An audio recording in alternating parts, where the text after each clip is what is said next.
बिहार के नालंदा में जेडीयू नेता की गोली मारकर हत्या कर दी गई। घटना के बाद इलाके में तनाव। बाइक सवार बदमाशों ने पीठ में मारी गोली। पुलिस छानबीन में जुटी। और बढ़ेंगे आगे, यूपी के मैनपुरी से खबर आपको बताएंगे, जहां तेज रफ्तार का कहर दिखा। कंटेनर ने टैंकर को जोरदार टक्कर मारी। हादसे में एक की मौत हुई, दूसरे की हालत गंभीर। खबर नोएडा से, जहां पर मामूली विवाद में बीच सड़क पे चाकूबाजी हुई है। चाकू से गोदकर एक युवक की हत्या कर दी गई। पुलिस ने केस दर्ज कर शुरू की जांच। बिहार के दरभंगा में अंधाधुंध फायरिंग से मचा हड़कंप। गोली लगने से 2 लोग घायल। मौके पर मौजूद लोगों ने हमलावर को पकड़कर पीटा। पुलिस ने इस पूरे मामले को लेकर जांच पड़ताल शुरू की। जौनपुर में हिस्ट्री शीटर को पकड़ने गई पुलिस के साथ बदसलूकी। पुलिस को चकमा देकर हिस्ट्री शीटर फरार हुआ। पुलिस ने कई लोगों को हिरासत में लिया। मध्य प्रदेश के मंदसौर में ठगी करने वाले फर्जी कॉल सेंटर का भंडाफोड़। पुलिस ने 21 लोगों को गिरफ्तार किया। 30 फर्जी सिम, 20 मोबाइल फोन और 20 कीपैड फोन बरामद। जौनपुर में दबंगों ने युवक को पीट कर उतारा मौत के घाट। हत्या कर शव सड़क के किनारे फेंका। वाराणसी में देव दीपावली की भव्य तैयारी। आज मनाई जाएगी देव दीपावली। 20 लाख दीपों से जगमग होगी काशी। उत्तर प्रदेश के सहारनपुर में युवक के पीछे पड़ी नागिन। युवक को 4 बार काटा। पकड़ने के लिए सपेरे को बुलाया गया, उसे भी काटा। गांव में दहशत का माहौल। और वहीं प्रयागराज में छात्र आंदोलन के आगे झुका आयोग। अब एक दिन एक शिफ्ट में होगी परीक्षा। सीएम योगी के हस्तक्षेप के बाद मानी सभी मांगे। आरओ एआरओ की परीक्षाएं स्थगित।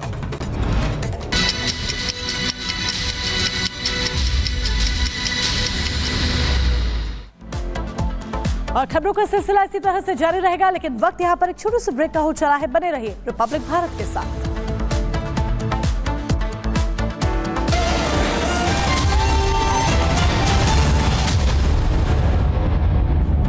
दिल्ली पर संकट बनकर खड़ा हो रखा है और यहाँ पर प्रदूषण का स्तर जो है वो लगातार खराब होता जा रहा है। AQI का लेवल भी इस वक्त बेहद खराब श्रेणी में पहुंच चुका है मोनिका, और बहुत खराब इसे बताया जा रहा है। स्वास्थ्य के लिए खासतौर पर कहें और ग्रैप 3 भी लागू हो चुका है।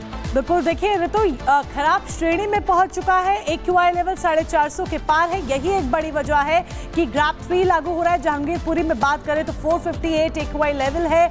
दिल्ली सरकार ने बहुत बड़ा फैसला लिया है कि आज से ग्रैप 3 लागू होगा, यानी कि प्राथमिक स्कूलों के लिए निर्देश भी जारी हुए हैं। अगले आदेश तक ऑनलाइन क्लास होंगी। तो ग्रैप 3 प्रदूषण को देखते हुए आज से लागू करने का फैसला लिया गया है। और जिस तरीके से प्रदूषण तेजी के साथ बढ़ता नजर आ रहा है, AQI लेवल भी दिल्ली की बात करें तो 450 के पार पहुंच चुका है। खराब श्रेणी में ये है और यही एक बड़ी वजह है कि लोगों को खासी परेशानियों का सामना करना पड़ रहा है। ऋतु, न सिर्फ स्वास्थ्य से संबंधित बल्कि सबसे बड़ी बात रोड सेफ्टी की भी यहाँ पर हो जाती है, क्योंकि दिल्ली कभी सोती नहीं है और यहाँ पर सड़कों पर आवाजाही हमेशा रहती है। और देखिए, प्रदूषण की मार तो है ही दिल्ली वासियों के लिए, लेकिन यहाँ पर देखिए दोहरी संकट यहाँ पर खड़ी हो चुकी है, क्योंकि सर्दी का समय भी शुरू हो चुका है और इसके साथ साथ प्रदूषण से लोगों को खास तौर पर स्वास्थ्य जो जुड़ी समस्याएं हैं वो भी हो रही है। इसी को देखते हुए ग्रैप 3 लागू किया जा रहा है। ग्रैप 3 क्या? Graded response action plan Monica. बिल्कुल, और ग्रैप 3 दरअसल होता क्या है, जिस तरीके से ऋतु बता रही है इसको जरा गंभीरता से समझिए और इसे लागू करने से क्या क्या होगा वो भी इस रिपोर्ट के जरिए देखिए।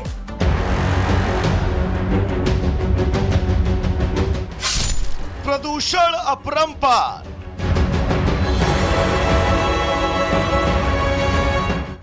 ग्रैप 3 लगाएगा पार।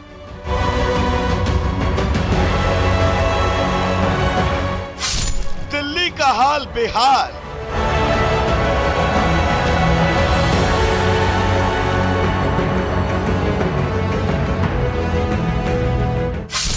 सांसों पर लगा आपातकाल।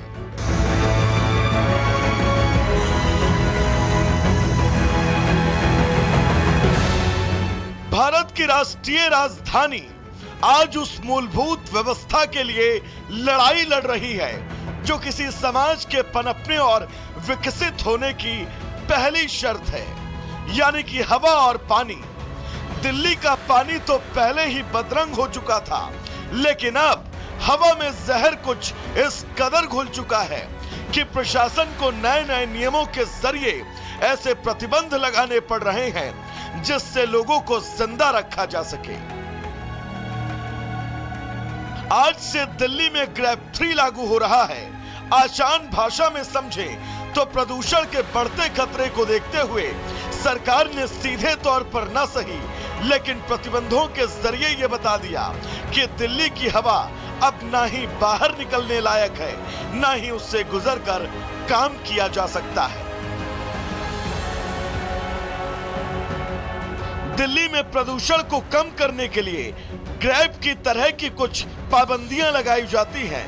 जब AQI 200 को पार करता है तो ग्रैब का पहले चरण का नियम लागू हो जाता है। उसके बाद जब AQI 300 को पार करता है तो दूसरा चरण, और जब AQI 400 के पार चला जाता है तो ग्रैब 3 लगाया जाता है। इस बार दिल्ली NCR में दिवाली से पहले ही प्रदूषण ने दस्तक दे दी थी।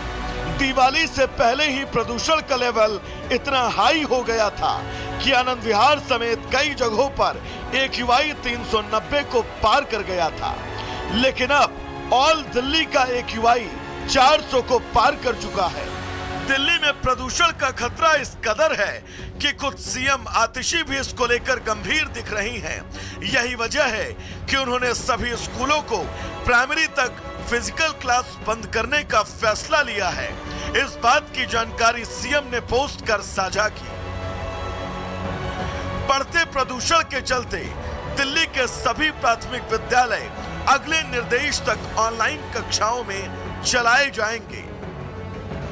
भले ही दिल्ली सरकार प्रदूषण से निपटने के लिए तमाम दावे कर रही हो, लेकिन बीजेपी इस स्थिति के लिए दिल्ली सरकार को ही जिम्मेदार ठहरा रही है। दिल्ली में एयर पोल्यूशन बद से बदतर होता जा रहा है, जिसका मूल कारण अरविंद केजरीवाल की सरकार का नकारापन है। ये सरकार सिर्फ इवेंट मैनेजमेंट करती है। पिछले 10 सालों में कोई एनवायरमेंटल प्लान दिल्ली के लिए बनाया हो तो बताइए। कोई विजन नहीं है। PM 2.5 सबको पता है कि इस मौसम में सबसे खतरनाक कण है और वो डस्ट से पैदा होता है। दिल्ली में डस्ट की हालत क्या है? टूटी हुई सड़कें जो दिवाली तक ठीक होनी थी आज तक ठीक नहीं हुई है। माननीय सुप्रीम कोर्ट ने अरविंद केजरीवाल की सरकार को लताड़ लगाई है कि 3100 टन CND वेस्ट रोज आप अनट्रीटेड छोड़ रहे हैं। भले ही दिल्ली में बढ़ते प्रदूषण को लेकर वार पलटवार और राजनीतिक दोषारोपण का खेल चलता रहे, लेकिन सच्चाई ये कि राजनीतिक हवाबाजी के चक्कर में लगातार बिगड़ रही दिल्ली की आबोहवा की जिम्मेदारी से कब तक बचा जाएगा।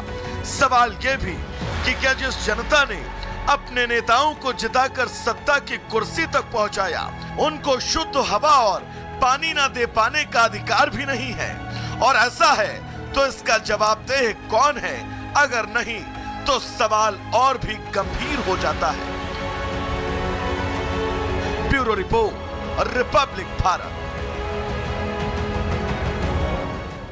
तो दिल्ली में आज से ग्रैब 3 लागू होने जा रहा है और ग्रैब 3 जब लागू हो रहा है तो पाबंदियां क्या क्या इसके साथ लागू हो जाएगी वो भी जरा यहां पर आप समझ लीजिए। देखिए, निर्माण कार्य और तोड़फोड़ पर रोक रहेगी। ग्रैब 3 दरअसल प्रदूषण को देखते हुए लागू किया जाता है। गैर जरूरी खनन पर भी रोक रहेगी ताकि प्रदूषण और न बढ़े। सड़क निर्माण कार्य पर भी प्रतिबंध रहेगा, नहीं कर सकेंगे सड़क निर्माण कार्य। पेंटिंग पॉलिशिंग पर भी पूरी तरीके से रोक रहेगी। पानी का छिड़काव करना अनिवार्य हो जाएगा, कंपल्सरी हो जाएगा। BSV1 डीजल अंतर्राज्यीय बसों पर भी प्रतिबंध हो जाएगा। इसके अलावा कंस्ट्रक्शन मटेरियल वाले भारी वाहनों पर भी रोक रहने वाली है। प्राथमिक विद्यालय को ऑनलाइन किया गया है, ऑनलाइन क्लासेस चलेंगी। कक्षा 5 तक की तमाम जो क्लासेस हैं वो ऑनलाइन चलने वाली हैं, इसीलिए ग्रैब 3 को लागू किया गया और उसकी वजह से ये तमाम पाबंदियां भी इसी के साथ आज से लागू हो जाती है ताकि प्रदूषण को कम किया जा सके। अगली बड़ी खबर के लिए रुक करेंगे ऋतु का। बिल्कुल मोनिका, और देखिए खबरों में बढ़ेंगे आगे, बात करेंगे अब प्रयागराज की। प्रयागराज में प्रतियोगी परीक्षाओं को लेकर के जिस तरीके से तमाम शिकायतें थी, अभ्यर्थियों को उन शिकायतों को मद्देनजर देखते हुए, उन पर ध्यान केंद्रित करते हुए जो आयोग है वो बैकफुट पर आया और कई शर्तों पर हामी भरी। लेकिन अभी भी आज 5वां दिन है और अभी भी प्रदर्शन जारी है और ये बड़ा सवाल खड़ा हो रहा है कि क्या इसके जरिए उपचुनाव को टारगेट करने की कोशिश की जा रही है। इसलिए हम कह रहे हैं आंदोलन तो बहाना है, मकसद उपचुनाव का टारगेट है।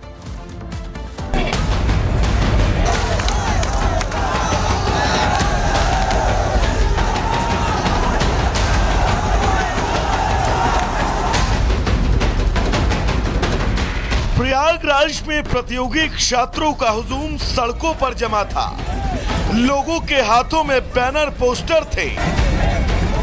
मांगे सिर्फ दो थी कि यूपी पीएससी प्री आरओ के एग्जाम एक ही शिफ्ट में करवाए जाएं और नॉर्मलाइजेशन की आयोग द्वारा बनाई गई व्यवस्था को खत्म किया जाए। तीसरे दिन के इस प्रदर्शन में एक तस्वीर ऐसी भी आई जब छात्रों को पुलिस प्रशासन द्वारा लगाई गई बैरिकेड्स को तोड़कर आगे बढ़ना पड़ा।